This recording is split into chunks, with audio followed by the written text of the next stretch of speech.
ह्यांना 96.20% काम पूर्ण दाखवताना अजून लाईटचं काम पूर्ण नाही, साईड गार्ड पूर्ण नाहीत, जे शेतीच्या कडेने गार्ड टाकायचे ते पूर्ण नाही.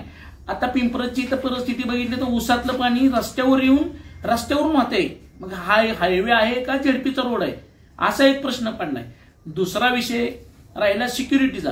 जिथं काम चालू आहे तिथं सिक्युरिटी गार्ड नेमले पाहिजेत, त्याचबरोबर सिग्नल यंत्रणा दिले पाहिजे, त्याचबरोबर जे बोर्ड लावलेत ते छोटे आहेत किंवा खुजे आहेत, ते दिसत पण नाहीत लोकांना.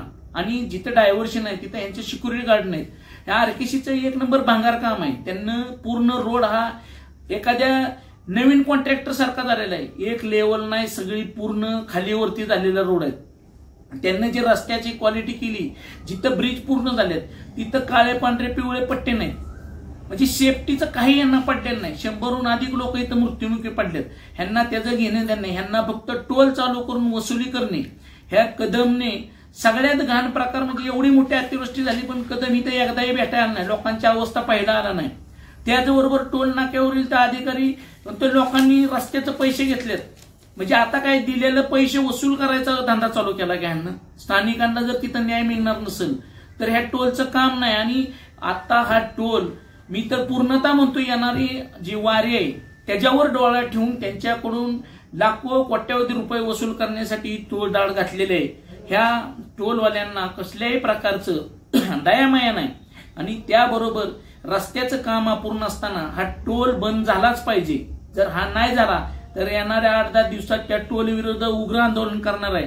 त्यामध्ये पक्षीय वातावरण नसेलच, त्यांच्यामध्ये वारकरी संघटना असतील, सर्व पक्षीय संघटना असतील, सामाजिक कार्यकर्ते असतील, शेतकरी असतील, वारकरी असतील, या सर्वांना घेऊन यांच्या विरुद्ध एक जन आंदोलन छेडलं जाईल. कारण ज्या अधिकाऱ्यानं साहेब इथं जे कदम म्हणून आहेत, SS कदम आहेत, जे टेक्निकल प्रोजेक्ट डायरेक्टर आहेत, त्यांना डिस्ट्रिक्ट कलेक्टर आणि majestic collector compound first floor Solapur यांना एक खोटं पत्र दिलंय. ते म्हणतात की धर्मपुरी ते लोणंद रस्ता हा प्रोग्रेसमध्ये आहे आणि त्याचं आताच्या एप्रिल एंडला 96.20% काम पूर्ण आहे. हे त्यांना लेखी पत्र दिलंय कलेक्टर साहेबांना. आणि शासनाची दिशाभूल करून हा टोल चालू केलाय. सगळ्यात महत्वाचा मुद्दा हा आहे की 96.20% म्हणजे म्हणतात किती. आपण जर बघितलं तर 50% काम फलटण तालुक्यातलंच. आपण कलेक्टरची जबाबदारी नाही का टोल आकारायला परवानगी देताना ते पाहिजे. आता त्यांना जरी पाहिलं नसेल तरी पण ह्यांना डायरेक्टर आहेत कलेक्टर, बरोबर, कलेक्टर साहेबांची पण चूक आहे ह्याच्यात. पण ही टेक्निकल जे प्रोजेक्ट डायरेक्टर आहे SS कदम म्हणून साहेब, एवढी मोठी अतिवृष्टी झाली त्यांना बघायला सुद्धा आलेलं नाही तिथं की आज बरडमध्ये चौकात उभा राहायची अवस्था नाही, वाजेगावमध्ये तीच अवस्था आहे. गटर्स कुठंच पूर्ण नाहीत, कुठंच गटर्स नाहीत नव्हे, लोकांनी JCB आणून ते फोडलंय त्यावेळेला पाणी निघालंय. हो बरोबर, तर 10 फूट पाणी होतं त्या कॅनलला. त्याचबरोबर राजुरी चौपल्याच्या वरते मोरींची अवस्था असे, येणारी मोरी वरून येणारी मोरीच्या वरती वरच्या बाजूला 25 फूट ह्यांना मोरी काढली. त्याच्यामुळं पाणी पूर्ण तळ झालं. आणि आताचे जे त्यांचे ब्रिज आहेत त्या ब्रिजवरती अक्षरशः बायपास जिथून पूल केलेला आहे त्या पुलाखाली 4-5 दिवस पाणी साठून राहिलं होतं. पाणी निघून जायला कुठेही मार्ग नव्हता. शेतकऱ्यानं त्यातनं त्यांची पिकाचे वाहतूक केलेले आहे. आणि अशा अवस्थेत हा टोल चालू राहणं हे कुठल्याही संयुक्त म्हणजे कुठल्याही पद्धतीनं बरोबर नाही किंवा योग्य नाही. आणि त्यांना ह्या टोलच्या माध्यमातून जी लोकांची लूट चालवली आहे ती थांबवण्यात यायला पाहिजे. आणि जोपर्यंत रस्त्याचं काम पूर्ण होत नाही तोपर्यंत ह्या टोलला कुठल्याही पद्धतीचं चालू करण्याची परमिशन देऊ नये अशी आम्ही आजच्या प्रेसच्या माध्यमातून शासनाला विनंती करतो. आणि जर ह्याच्यावर कारवाई नाही झाली तर येणाऱ्या 8 दिवसात या टोल विरोधात उग्र आंदोलन छेडण्याचा आम्ही इशारा देतोय.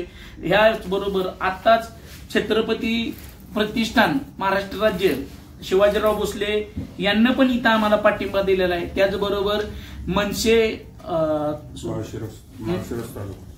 माळशिरस तालुका मनसेने सुद्धा ह्या आंदोलनाला पाठिंबा दिलेला आहे.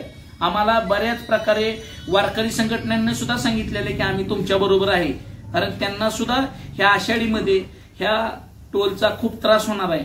आणि खरं तर ह्या रस्त्याची थर्ड पार्टी इन्स्पेक्शन होऊन नंतरच ह्या रस्त्यावरती ह्याची बिला अदा करावीत किंवा टोलचा विचार करावा. कारण 100% हा रस्ता पूर्ण निकृष्ट दर्जाचा आहे. त्याचबरोबर कायद्या NHAIच्या नियमाला धरून कुठलंही काम झालेलं दिसून येत नाही. पूर्णपणे रस्ता हा चुकीच्या पद्धतीने झालेला आहे. धन्यवाद. जिथे शांताई तिथे स्वस्ताई. Shantai textiles wholesale sari depot. लग्न बस्त्याची खास सोय. उत्सवाचे एक सुंदर कारण म्हणजेच शांताई टेक्सटाईल्स.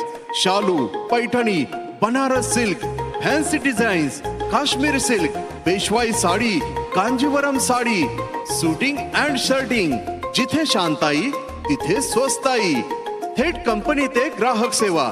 यामुळे प्रत्येक खरेदीवर 30 ते 40% बचत होते.